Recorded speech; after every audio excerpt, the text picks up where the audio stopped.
بسم اللہ الرحمن الرحیم۔ معزز خواتین و حضرات، عزیز طلباء و طالبات، میں ایک بار پھر آموزش زبان فارسی کی اس کلاس میں آپ کو خوش آمدید کہتا ہوں۔ آج کی اس نشست سے ہم فارسی زبان سیکھنے کا باقاعدہ آغاز کریں گے۔ آئیے کچھ جملے بناتے ہیں۔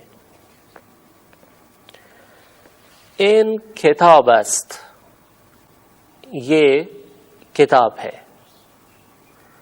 این دفتر است، یہ کاپی ہے۔ این قلم است، یہ قلم ہے۔ این خانه است، یہ گھر ہے۔ این مداد است، یہ پینسل ہے۔ این میز است، یہ میز ہے۔ آپ نے غور کیا ہوگا کہ میں نے میز کو فارسی بولتے ہوئے میز تلفظ کیا ہے۔ میں اس کرتا چلوں کہ جدید فارسی میں وہی فارسی جو آج بولی جاتی ہے، یائے مجہول موجود نہیں ہے۔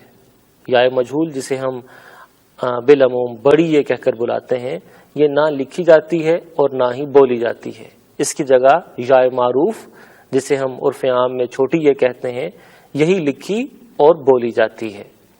تو میں فارسی میں کہوں گا میز اور اردو میں کہوں گا میز۔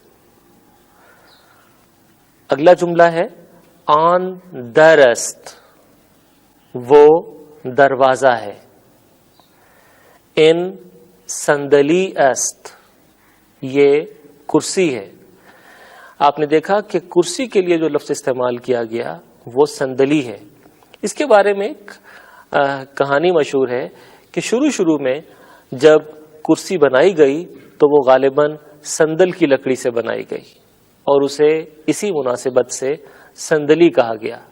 لیکن آج جدید دور ہے، اگر آپ لوہے کی کرسی بنائیں یا لکڑی کی یا پلاسٹک کی، آپ اسے بہرحال صندلی ہی کہیں گے۔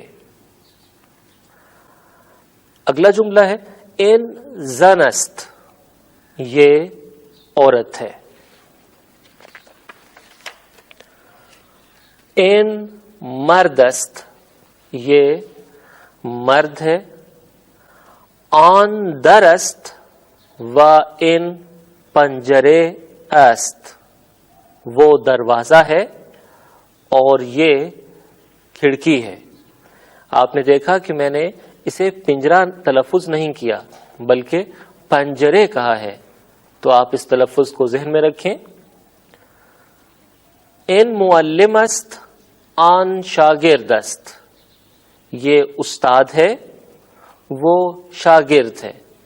آپ دیکھیے کہ معلم یا استاد اور شاگرد یہ تمام ایسے الفاظ ہیں جو اردو میں بھی بالعموم استعمال کیے جاتے ہیں۔ گویا اردو اور فارسی کے اشتراکات آہستہ آہستہ آپ کے سامنے آتے چلے جا رہے ہیں۔ اگلا جملہ ہے آن کتاب است دفتر نیست، وہ کتاب ہے کاپی نہیں ہے۔ آن کتاب حامد است، وہ حامد کی کتاب ہے۔ اس جملے کے ذریعے ہم یہ سیکھ سکتے ہیں کہ کتاب حامد میں اضافت استعمال کی گئی ہے، جسے ہم اصطلاح میں کسرے کہتے ہیں اور عرف عام میں زیر کا لفظ استعمال ہوتا ہے۔ گویا کتاب حامد کہہ کر ہم نے حامد کی کتاب مراد لی ہے۔ آن کتاب حامد است یعنی وہ حامد کی کتاب ہے۔ اب یہی اصطلاح اسی انداز میں دیگر جملوں میں بھی استعمال کر سکتے ہیں۔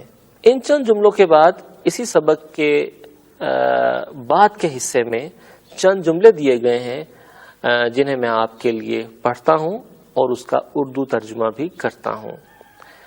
این مرد باغبان است، یہ شخص مالی ہے۔ اگرچہ باغبان بھی اردو میں استعمال ہونے والا لفظ ہے اور لاہور کا ایک علاقہ باغبان پورا بھی کہلاتا ہے. ان مرد باغبان است. اس میں دیکھیے اگر آپ نے این اور اس سیکھ لیا تو مرد اور باغبان ایسے کلمات ہیں، ایسے الفاظ ہیں جن سے ہر اردو جاننے والا شخص واقف ہے. او در باغ است.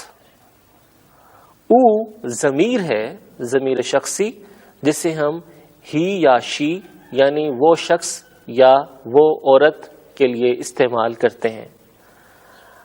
اس ضمیر کے بارے میں تفصیل سے میں انشاءاللہ آپ کو اگلی کلاسز میں بتاؤں گا.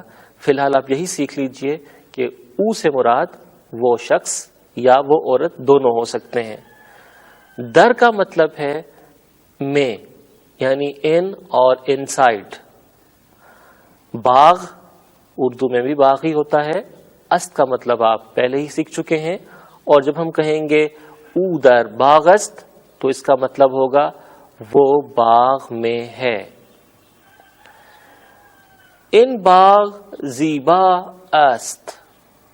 یہ باغ خوبصورت ہے. زیبا جسے ہم اردو میں زیبا کہتے ہیں، فارسی میں زیبا تلفظ کریں گے. اس کے علاوہ باقی تمام کلمات آپ پہلے ہی سیکھ چکے ہیں.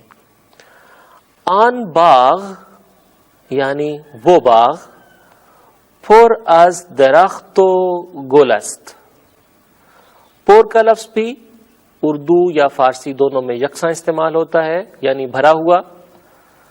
از آپ کے لیے نیا ہے اور اس کا مطلب ہوتا ہے سے. اگرچہ از اردو میں بھی استعمال ہوتا ہے، لیکن پھر بھی آپ اس چیز کو ذہن نشین کر لیں کہ ہم جہاں جہاں فرام یا سے استعمال کرتے ہیں وہاں فارسی میں از استعمال ہوتا ہے. درخت اردو میں بھی درخت ہی ہے، اور گل یعنی پھول، اگرچہ اردو میں لفظ پھول بھی استعمال ہوتا ہے لیکن اہل اردو جاننے والے گل سے بھی قطعاً ناآشنا نہیں ہیں. اسی سے گلاب، گلزار اور گلستان جیسی تراکیب ہمارے ہاں پہلے سے موجود ہیں. تو یہ جملہ میں پھر سے دوبارہ پڑھتا ہوں. آن باغ پر از درخت و گل است. وہ باغ درختوں اور پھولوں سے بھرا ہے. در باغ یک کلاغ است. در باغ میں یک لیجئے آپ نے فارسی گنتی سیکھنے کا بھی آغاز کر دیا. فارسی میں ایک کے لیے جو لفظ استعمال ہوتا ہے اسے یک تلفظ کرتے ہیں، اور کلاغ یعنی کوا. در باغ یک کلاغ است. باغ میں ایک کوا ہے. لیجئے ہم نے نہایت آسانی کے ساتھ چند لمحوں میں فارسی کے ابتدائی یہ چند جملے سیکھ لیے. اسی سبق کی مشق نیچے دی گئی ہے اور آپ سے جملے مکمل کرنے کو کہا گیا ہے. این است دو الفاظ موجود ہیں اور اس کے نیچے چند دیگر الفاظ دیے گئے ہیں جن کی مدد سے آپ یہ جملے مکمل کر سکتے ہیں. خانے یعنی گھر، دانشگاہ یونیورسٹی، پوسٹ خانے یعنی پوسٹ آفس، ادارے دفتر یعنی آفس، باغ یعنی گارڈن یا اردو میں اسے باغ ہی کہتے ہیں. آئیے ان الفاظ کی مدد سے یہ جملے مکمل کرتے ہیں. ان خانے است، ان دانشگاه است، این پست خانه است، این اداره است، این باغ است. اسی طرح سے دیگر دیے گئے جملے بھی مکمل کیے جا سکتے ہیں. میں یہ جملے مکمل صورت میں آپ کے لیے پڑھتا ہوں. آن زن است یعنی وہ عورت ہے. آن مرد است یعنی وہ مرد ہے. آن پسر است وہ لڑکا ہے یا وہ بیٹا ہے. آن دختر است وہ بیٹی ہے یا وہ لڑکی ہے. آن مادر است وہ ماں ہے, اور آن پدر است وہ باپ ہے. یہاں آپ نے دو نئے الفاظ سیکھ لیے, مادر اور پدر. مادر ماں کے لیے اور پدر باپ کے لیے. اس سے اگلے سوال میں بھی آپ کو این است اور آن است کے ساتھ کچھ الفاظ دیے گئے ہیں جن کی مدد سے یہ جملے بنائے جا سکتے ہیں. احمد لڑکے کا نام ہوتا ہے. پروین بالعموم ہمارے ہاں لڑکیوں کا نام رکھا جاتا ہے. استاد وہی استاد ہے.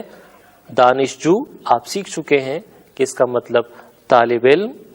کلاس, مدرسہ اور دانشگاہ جیسے الفاظ بھی آپ سیکھ چکے ہیں. دانشگاہ پھر عرض کر دوں, ہمارے ہاں یونیورسٹی کے طور پر استعمال ہوتا ہے. یعنی اگر میں کہنا چاہوں پنجاب یونیورسٹی تو میں کہوں گا دانشگاہ پنجاب.